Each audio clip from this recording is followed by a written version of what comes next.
Hello and welcome to Week in Review with me, Jane Secker, Aisha Hazarika and Andrew Pearce are here to look back at the biggest stories of the last 7 days. What's been your top story? It has to be Katherine Granger, who is now our most decorated female Olympian. She's absolutely brilliant. Andrew? Well, I rather like that story about the judge. I probably shouldn't, but the judge who gave as good as she got when the fat racist thug was sentenced, and she used some pretty colourful language. We'll hear more about both of those in a second, but first let's get a taste of what the week was all about. This week began with commuter chaos in the capital as southern trains were disrupted by strikes. Unions then announced that Eurostar staff would follow suit over the peak of the holiday season. It was reported that Khadija Sultana, one of 3 teenage girls who left Britain to join Islamic State in Syria, was believed to have been killed in an airstrike. Another week, another inflammatory comment from Donald Trump. This time he was accused of encouraging gun owners to threaten Hillary Clinton. The Olympics began with some early success for Great Britain. Dan Goodfellow and his diving partner Tom Daley were among the medal winners. Meanwhile, Manchester United broke a world record by spending an astonishing £89 million on just one player, Paul Pogba. Ed Sheeran faced legal action over his music for a second time. On this occasion, he's accused of using Marvin Gaye's classic, Let's Get It On. And how about this for a lovely tale? A bride was walked down the aisle by the man who'd been the recipient of her father's heart after his organs were donated. Jenny Stevens' father was killed 10 years ago. His heart helped Arthur Thomas, who then agreed to give the donor's daughter away at her wedding in Pennsylvania. And that's such a lovely story, isn't it? We've picked that as our favourite little story to talk about of the week. And it's quite hard to talk about, actually, because it makes me so upset. I just think it's so beautiful. We're all like welling up at it. It's so cute. It's like something out of a film. It's so genuinely moving. Her sister said the whole family is here now. Yeah, lovely to think Dad's there too, and they all touched his heart too, to feel it felt beating. his pulse. Yeah, exactly. Very nice. Very lovely indeed. Well, now let's move on to some more serious stories of the week. Claims that chemical weapons are being used in Syria's long-running civil war. Both sides deny it, but doctors say they're treating victims of gas attacks. Sky's Middle East correspondent Alex Rossi reports. Aleppo is a place of haunting darkness. Rescue workers scrape at the rubble after another barrage of barrel bombs shattered the besieged rebel-controlled eastern side of the city. They take away the metal fragments for analysis. These pieces of metal are potential evidence of a war crime. It's claimed one of these bombs contained chlorine gas. At the Al-Quds hospital, the victims struggle to breathe with their damaged lungs. Medics claim their injuries are consistent with exposure to a chemical attack. The regime and the rebels deny using chemical weapons. What is not in dispute is how conditions inside the city are worsening. The rebel-controlled east, where as many as 300,000 people are living, is virtually under siege, surrounded by government forces. The 3-hour ceasefire, announced by the Russian Ministry of Defense, failed before it started. No aid has arrived here. Instead, the bombs and shells kept falling. Alex Rossi reporting there. Why, Andrew, do you think no one has stepped in to stop this? It's a very complicated civil war. The Russians have got involved, and they shouldn't have. And who are we supposed to be backing? Are the rebels the good guys? We suddenly think we want to oppose Assad, but actually Assad is a bulwark against Islamic State. It's very complicated. Do you think it is a lose-lose situation, Aisha, for any of the international community to get involved here? It's very hard for anyone to get involved. I understand there's a kind of UN resolution that says if there is sort of humanitarian effort, it's got to be done by somebody neutral, sort of not somebody who's actively involved, like the Russians who are involved. But I think people do feel MPs and politicians around the world are kind of turning a blind eye to it. It's almost like people have got slight fatigue about what's happening. And what we've just seen in terms of potential chemical weapon attack, that's like a potential war crime. But people just sort of think, well, it's hopeless, it's Syria, nothing can be done. And it's like the whole world has sort of turned its back on this war. And Andrew, we also have heard about Khadija Sultana. She was one of the 3 girls that left Bethnal Green last year at half term. told her parents they were going off for the day on a day trip and ended up in Turkey and then into Syria. Her family now thinks she's dead. Yeah, and we don't know what's happened to the other two girls. Highly likely they're dead too. And I feel desperately sorry for the families. But what were we going to do with that girl if she tried to come back too? It was always going to be difficult. It's a tragedy because they were misled. They were suckered into something they didn't understand. And we understand she was trying to get back to Britain. And she was caught out in a bombing raid. It's terrible. It's a lesson, I hope, to other young people in this country who are being radicalised that actually it isn't paradise over there. It's a barbaric, disgusting regime who use and spit out these kids. Right, let's move on to our gaffe of the week. Now, this has to go to the German authorities, or maybe the tourist himself. A Chinese tourist, a young man who's left in a rather unfortunate situation, he's known only as Mr. L, apparently tried to report his wallet stolen, but due to the language barrier, unwittingly signed an asylum application, spent the next 12 days in a refugee shelter 220 miles from where he started. And the Red Cross officials were slightly suspicious that he was too well dressed, so enlisted the help of a local Chinese takeaway owner to come and interpret. And he said, "No, I'm a backpacker. I want to go on to France." It's like a comedy of errors. You couldn't make this up. And it's a testament to the chaos in the refugee system in Germany brought on by that ridiculous Angela Merkel. I can't blame her for this individual incident, of course. Although I'll try. I'm going to try. But if you do say, come on down to 1 million people, they're going to flood in. The authorities are paranoid because they're damned if they do and they're damned if they don't. So they were being ultra cautious. But do you think maybe he was just being very polite and maybe thought it was a backpacker's hostel? But, you know, similar kind message, of levels if you go of to Germany, learn a bit of German, otherwise you could end up banged up. It's not his fault. But what seemed to be very sweet afterwards, I mean, I think the whole thing is absolutely horrific. It's like a film. It's unbelievable. But apparently afterwards, he was very good-natured about it. He was, you wouldn't have been. You'd be when you have 12 days free accommodation, you know, you budget quite carefully when you're backpacking, don't you? Don't think you got very good photographs, though, really. Don't forget, do send us your nominations if you have a gaffe of the week. You'd like to see it in here. Use the hashtag on Twitter, WINR. Now, this week, commuters and holidaymakers have been left frustrated by industrial action from rail unions. Sky senior news correspondent David Bowden reports. It seems as though a day doesn't go by this week without the announcement of another rail strike. Eurostar workers are the latest group to announce walkouts over the next 2 weekends. Southern Rail staff were in the middle of a 5-day strike until they called it off, and Virgin East Coast is facing industrial action too. So what is going on? Railway expert Christian Walmar says the rail unions are flexing industrial muscles other unions no longer have. What the RMT is doing really is showing that it's the last bastion of union strength where you can actually stop a service entirely by withdrawing labour. If you think of the 1970s or 80s, you had the miners' strike, power strikes, strikes in all kinds of industry which would have a huge impact. That really doesn't happen anymore and can't, because unions have been weakened both by technological changes and the fact that there's heavy anti-union legislation. The figures point to waning trade union power and in turn a severe drop in the number of workers taking strike action. Compared with a peak of 13 million in 1979, there are now only half that many people in trade unions, roughly 1 in 4 of the total workforce. And in the private sector, that figure slipped to around 1 in 7. That meant just 81,000 workers went on strike last year, compared with more than 700,000 the year before.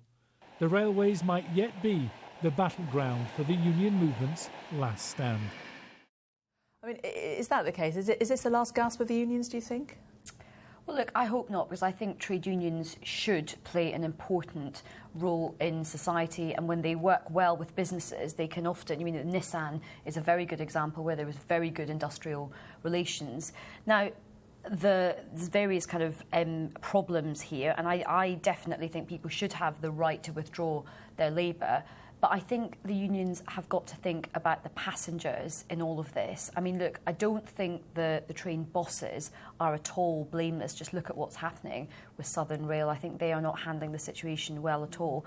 But the truth is, the workers tend to not want to go on strike. They lose pay. It causes a lot of disturbance for them. They often have, like anyone, pride in what they do. But I think when the unions keep striking, when there are not talks going on, when they don't try and get kind of a resolution, and this involves the companies as well. The workers lose out, but most importantly, the passengers lose out. This strike is a disgrace, actually. 303 conductors have brought the entire Southern Rail network grinding to a halt in the height of the summer season.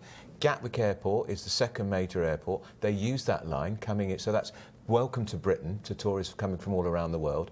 303 tourists. They're objecting because their work that will change, that the conductors want to be able to control the doors on 60% already of Southern trains are operated. The doors are operated by the drivers. It's a bogus dispute. The sickness rate on this line has been appalling for weeks, and now the RMT have taken the dispute to Eurostar because of work-life balance issues for their employees. They don't like working too early in the morning. Get another job then. Quick quiz for you now before we go to the break. Can you tell me why some Olympians were green this week? Although not with envy. I'm sure they know. If you know at home, find out after the break.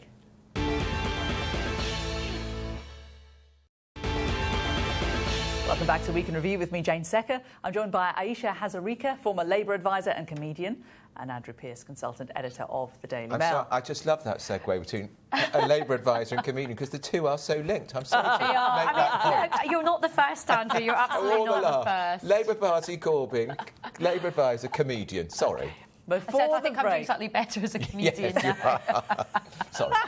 Cheap point. Cheap gags. I am cheap. You can get him to write for you. Before the break, we asked, do you know why some Olympians were green this week? And, of course, we don't mean green with envy. At gold medal winners, you both got it. Let's have a look. It is, of course, because the water in the diving pool turned from blue to green in just a matter of hours. Vile. The swimming pool next to it stayed the same colour, but the divers were faced with plunging headfirst into vibrant green water. Algae and a lack of water treatment chemicals were blamed, but officials insisted that it is still safe to go into the water. They've been pumping more chlorine in, apparently, which, again, some of the competitors have been complaining about because they're saying that their eyes are now stinging. It's not looking very nice at all. It's not very appealing, is it? No, not at all. Well, at the Games themselves, there was success for Great Britain in gymnastics, rowing, cycling and diving, but the first athlete who struck gold was the swimmer Adam Peaty. But he had to share the headlines with his nan. Sky's Sarah Hadjibagera reports. OK, wave them up in the air, ladies, right up in the air. Looking this way. Ladies, over here. Hello, ladies. Britain's proudest nana, better known now as #OlympicGran, celebrated her grandson's gold medal with a tea party. One photo of her having a cup of tea. But swimming sensation Adam Peaty wasn't always such a fan of water. Used to put him in the bath and he'd get out, scream blue murder. And but now, look at him now. He's in that pool day after day. No. His newfound fame has brought him international acclaim, but his gran's still his biggest fan. And being the first one to get a medal for Great Britain, it's a marvellous achievement.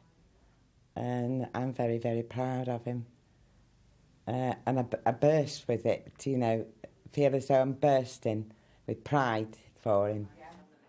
Big brother James is pleased his hard work has paid off.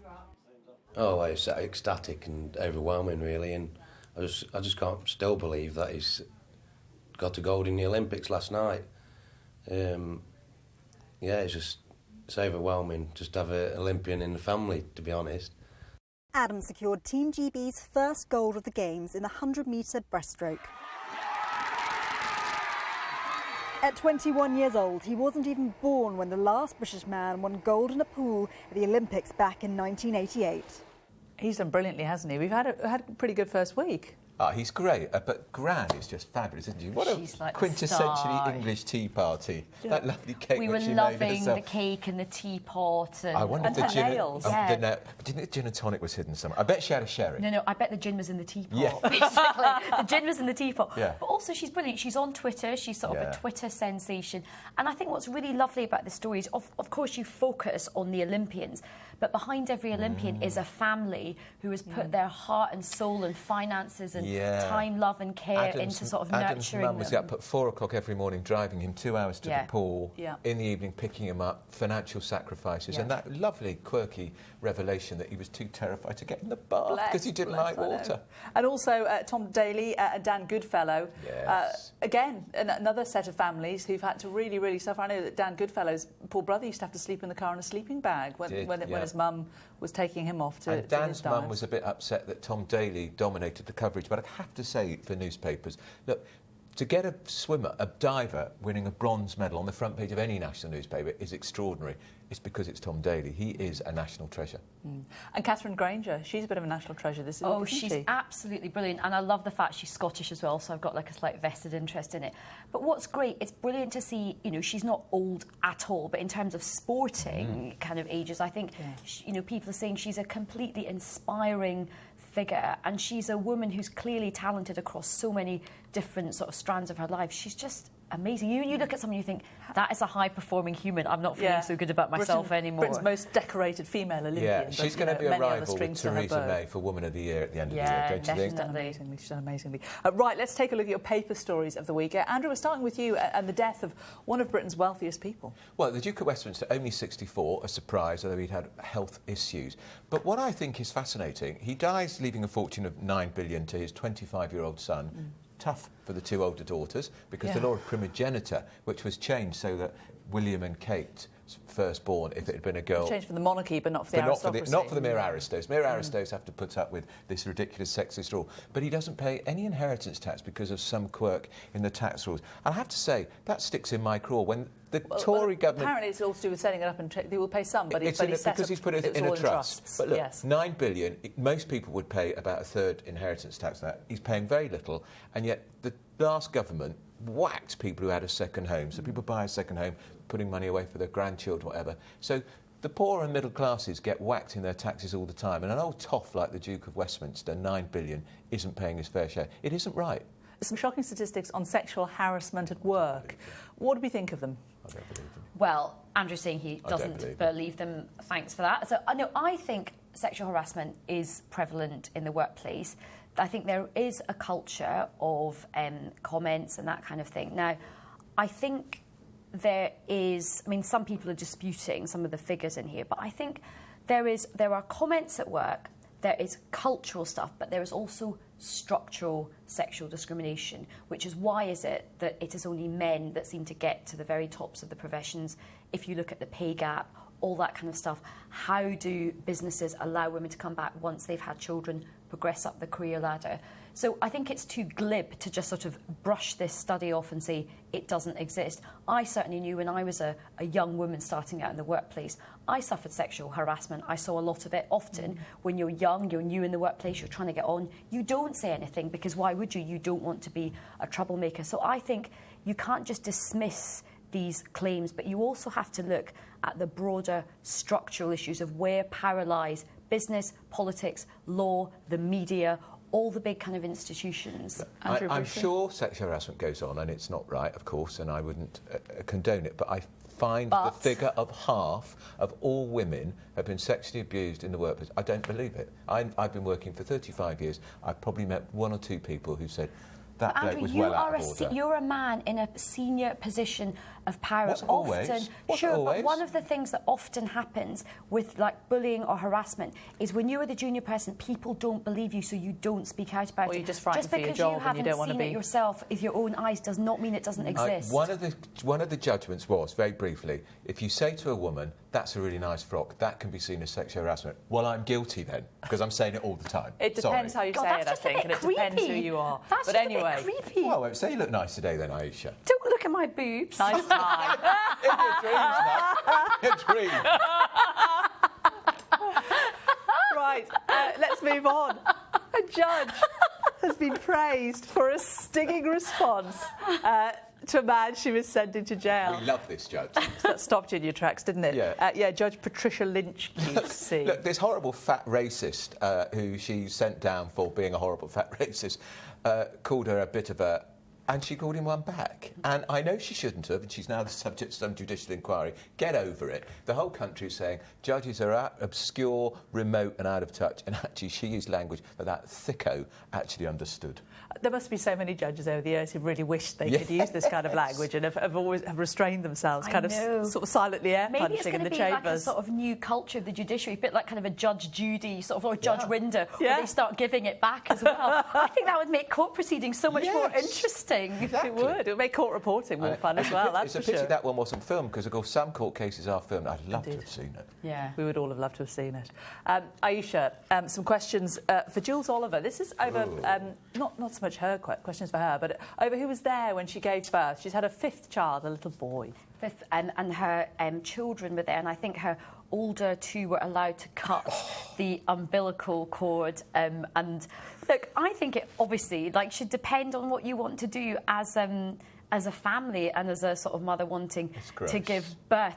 But I did read somewhere where, apparently some studies have been done into whether if young children see childbirth, does it kind of traumatise them and scar them? Helen Mirren famously said that one of the reasons she didn't ever want to have children was when she was really young, she was made to watch a sort of video about childbirth, and it completely traumatised her. And what if something had gone wrong in there? Thank God nothing did. That would have been really traumatic for their children. Yeah, they were 12 and 14, so they're not very young. The 2 older daughters, and there's a time and a place. I don't think it's ultimately up to the families. But I just wonder, where is it going to end? Are people going to be periscoping their births sort of lives? And why do we know about it? Why did Jamie Oliver tell her? Because it's a publicity stunt.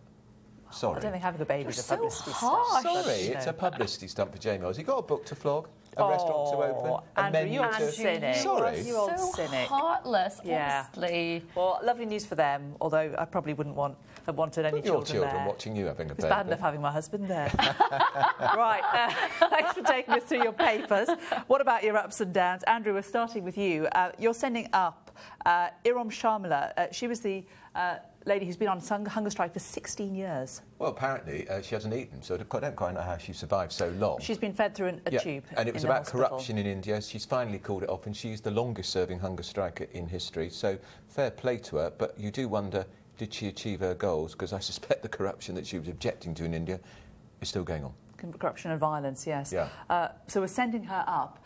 You're sending down, though, plastic wrappings in relation to dog fertility. Well, apparently dog fertility is down, and they suspect it could be something to do with the wrappings and the food. So, but this could apparently also impact on humans. Yeah. And as I have a cat, I wonder if it impacts on cats' fertility, although it won't impact on my cats' fertility. Had them done so when your cat has her babies, are you going to allow the other kittens to be there to sort of witness it? No, and I'm not going to witness it either, not least because it would be a miracle birth because they've both been spayed. I'm quite right too. OK. We'll send dog fertility down. Aisha, you are sending up, though, Ed Balls. I am so beside myself with excitement about this. This is literally the best thing that's going to happen to the Labour Party for a long time.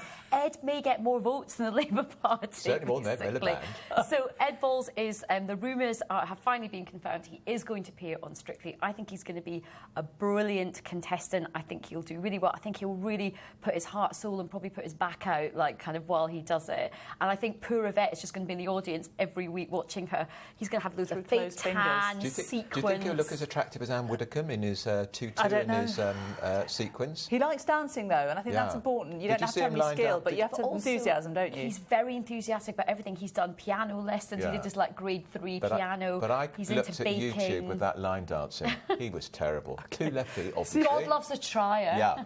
You're sending Ed Balls up, but you're sending down seals. We think they're cuddly, but they could have your arm off. They're not. They look cute, but they could be potential death traps, basically. And people are saying, do not go and send your kids off to sort of pet seals in the southwest because they could literally have a horrible, horrible accident. It's a bit like people used to think swans were really nice to go and kind of pet, and actually, swans can kill people. Yeah. So it's, Steve Bassett, who's the harbour master at St Ives, has put up posters, and also it's also been said that they are apparently like toddlers. They will put anything in their mouths. So don't let your small children and your small children's hands anywhere near them. Right, so we're sending seals down. Thank you both very much. Thank you for that. Do send us your nominations using the hashtag WINR. Thanks very much for joining us for our review of the week. We'll be back with much more from next week. But for now, it's goodbye from them. Goodbye. Goodbye. And it's goodbye from me. Goodbye.